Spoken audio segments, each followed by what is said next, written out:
আসসালামু আলাইকুম। আমি এখন আছি Baitul Shroff জব্বারি academy school and কলেজে। আজকে আমি তাদের ক্যাম্পাসটা একটু ঘুরে দেখার চেষ্টা করব, তাদের ফ্যাসিলিটিসগুলো একটু দেখার চেষ্টা করব, কেমন তাদের স্ট্রাকচার। এবং আমি এখন তাদের একদম মেইন গেটের সামনে আছি। তো আসেন আজকে পুরো তাদের ক্যাম্পাসটা একটু ঘুরে দেখাই।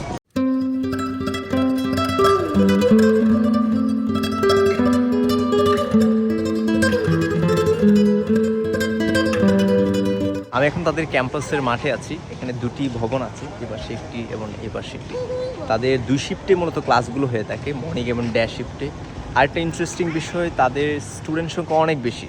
প্রায় প্রতিটি ক্লাসে 10 থেকে 12টা মতো সেকশন আছে, যদি আমি ভুল না বলে থাকি। যে কোনো স্কুলের ক্ষেত্রে একটা ফর্মুলা খুবই পপুলার, সেটা হচ্ছে 6, 7, 8-এর ক্লাসগুলো মূলত উপরে হয়ে থাকে এবং 9, 10-এর ক্লাসগুলো নিচে হয়ে থাকে। সো ক্লাস ডিস্ট্রিবিউশনের ক্ষেত্রে এই স্কুলে একটু সেম একই ফর্মুলা ব্যবহার করা হয় কিনা সেটা একটু জানাবো। আমি এখন মেনলি তাদের ক্যাম্পাসের গ্যালারিতে বসে আছি। সো আমি একটা মজার একটা কাজ করব, সেটা হলো আমার হাতে একটা 5 টাকার নোট আছে। এই নোটটা আমি ঠিক এই জায়গায় রেখে দিব, সাথে এই ইটের সাথে চাপা দিয়ে রাখবো। সো যে লাকি সেই টাকাটা পাবো।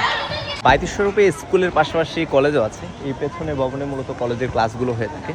এখন বিকালের সময় বাচ্চারা অনেকে দেখতে পাচ্ছেন ফুটবল খেলছে। ছোট্ট ভিডিওতে আসলে তাদের পুরো ক্যাম্পাসটা ঘুরে দেখানো সম্ভব না। আমি এখন তাদের শিশু পার্কে আছি, পাশাপাশি ক্যান্টিন।